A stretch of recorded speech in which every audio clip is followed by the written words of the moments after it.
El texto. El texto nos plantea muchas preguntas. ¿Todos los prólogos son un pretexto? ¿Tiene todo texto una interpretación textual o por el contrario requiere contexto? ¿Por qué texto viene de la palabra tejer, pero redactar viene de la palabra amontonar? En abril de 2008 se celebró la anual lectura pública del libro de Miguel de Cervantes, El ingenioso hidalgo Don Quijote de la Mancha.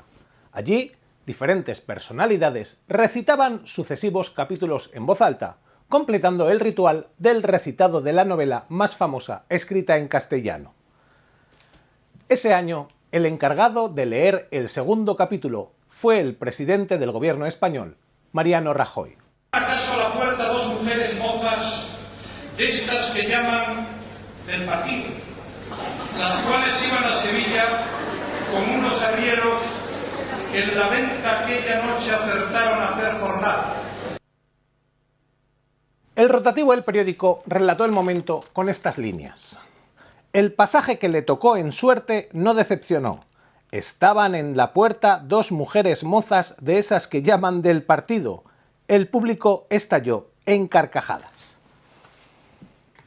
En la cumbre de la lectura del Quijote aparecía de repronto la carcajada de chiste de colegio que suena cuando se descubre que el ángulo de las rotaciones se denomina teta y que la función trigonométrica se llama seno. En la suntuosa celebración de la cultura con mayúscula, se evidenciaba en un instante que el libro no se lo había leído nadie. Esa desconexión entre la fama y el consumo condujo a que 410 años después de su publicación, el ingenioso hidalgo Don Quijote de la Mancha fuera traducido al español moderno. Preguntado en televisión, su traductor Andrés Trapiello dibujaba así el perfil del protagonista. Don Quijote es aquel al que no le arredran las dificultades para resolver proyectos idealistas, ¿no? Un proyecto quijotesco. Esta visión de emprendedor iluso y trastornado se emite con regularidad. Don Quijote tiene un delirio interno y personal que condiciona su relación con el mundo. Y así es como se le presenta en concursos informativos y tertulias. Al universal Alonso Quijano, enloquecido por la lectura empedernida de libros de caballerías. Pero sí, es un temazo, porque Freud aprendió a hablar castellano y a leer en castellano para informarse sobre Don Quijote, porque era un esquizofrénico. Podría ser un trastorno psicótico, ¿no? En base a...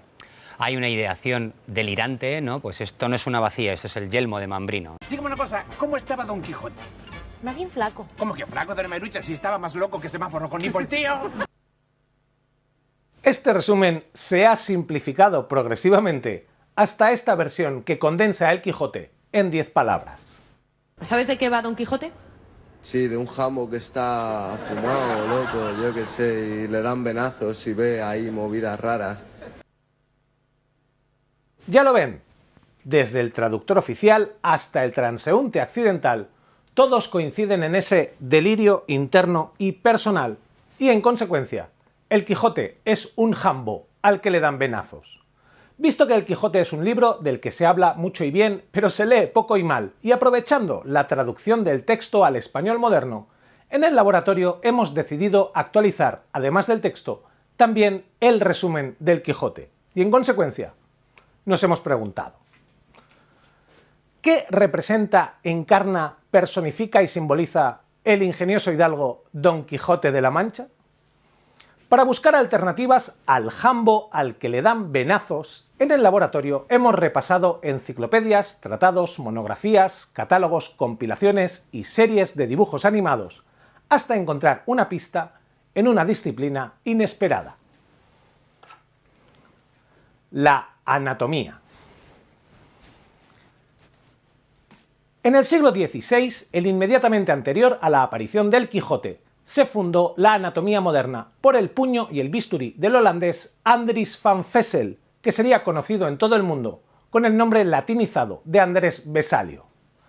Las necropsias de Vesalio chocaron radicalmente con las certidumbres de la época. como recuerda la lingüista Elena Álvarez Mellado. En la Europa medieval, la disección de cadáveres humanos sí estaba permitida y formaba parte de la educación de los médicos de las incipientes universidades. El catedrático iba leyendo en voz alta los textos clásicos de Galeno a la vez que se diseccionaba el cuerpo en cuestión.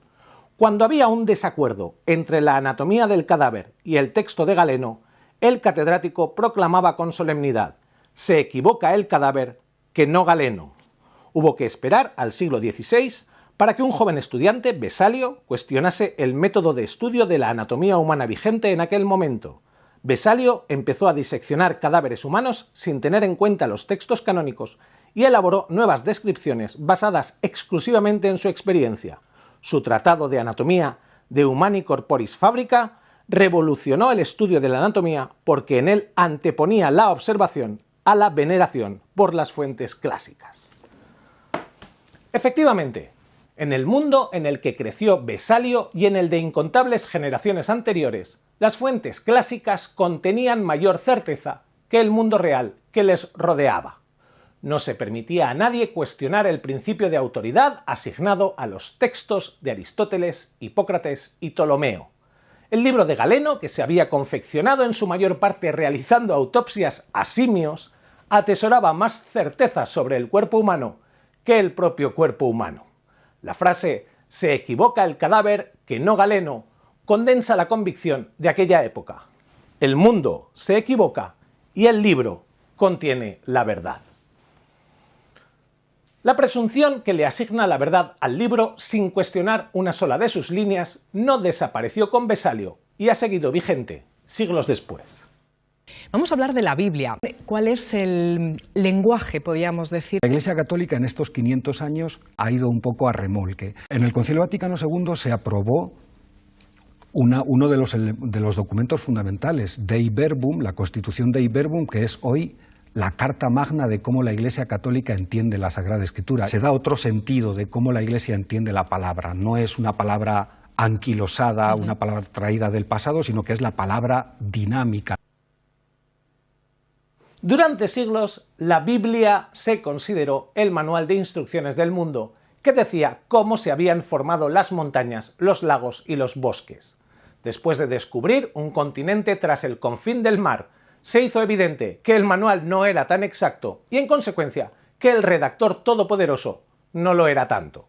Solo con los neutrones ya descubiertos y las distancias estelares ya calibradas, se hizo oficial la postura de que el texto bíblico se tenía que interpretar según lo que la ciencia iba desvelando. Pero década tras década, generación tras generación y siglo tras siglo, el texto de la Biblia se había considerado firme, estricto e inapelable. No cabían errores ni interpretaciones, y para el hombre que se aferraba a la Biblia, se equivocaba el mundo, que no el libro. Así se ilumina por fin qué encarna el Quijote, tal y como lo señala el filósofo francés Michel Foucault. Don Quijote ha de consultar el libro sin cesar, a fin de saber qué hacer y qué decir. Los rebaños, los sirvientes y las posadas se convierten de nuevo en el lenguaje de los libros, en la medida imperceptible en que se asemejen a los castillos, a las damas, a los ejércitos. Su aventura es un recorrido minucioso para destacar sobre la superficie de la tierra las figuras que muestran que los libros dicen la verdad. En otras palabras, Don Quijote toma el mundo limitándolo a su manual de instrucciones.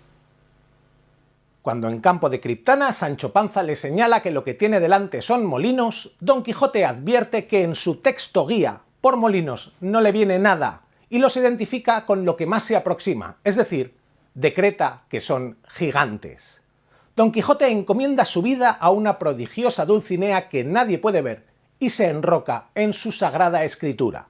En su códice no hay fondas sino castillos y lo único que se acerca a la bacía de Barbero es el yelmo de Mambrino. Todo lo que es distinto a lo que decreta su manual es brujería o es obra del demonio. Es el mundo quien se equivoca, no el libro. Como ven, en contra del resumen habitual, la cualidad característica del Quijote ni es delirante, ni es personal, ni es interna.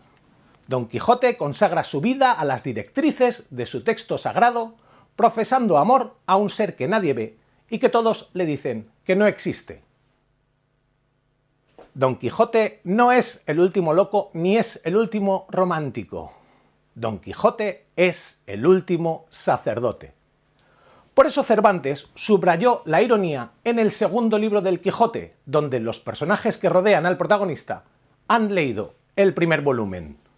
Todo el mundo sabemos que Don Quijote es alguien que hace locuras, pero en la segunda parte del Quijote, es decir, en el segundo tomo, todos hacen locuras menos Don Quijote, o sea, todos tratan de hacer disparates, ¿verdad?, para que Don Quijote disparate más. Ahí lo tienen. El mismo personaje que antes se cegaba en la certeza del texto sagrado, ahora se ve en la tesitura constante de corregir, enmendar y resarcir los errores del libro.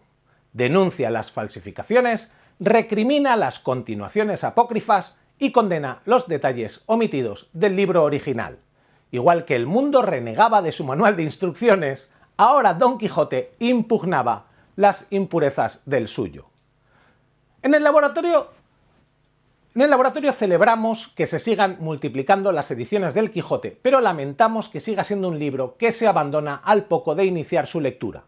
Llegar hasta la parte genuinamente graciosa del Quijote requiere confianza y mucha gente desiste antes de llegar al desmadre escatológico del bálsamo de Fierabrás o al chiste recurrente de la autoflagelación de Sancho.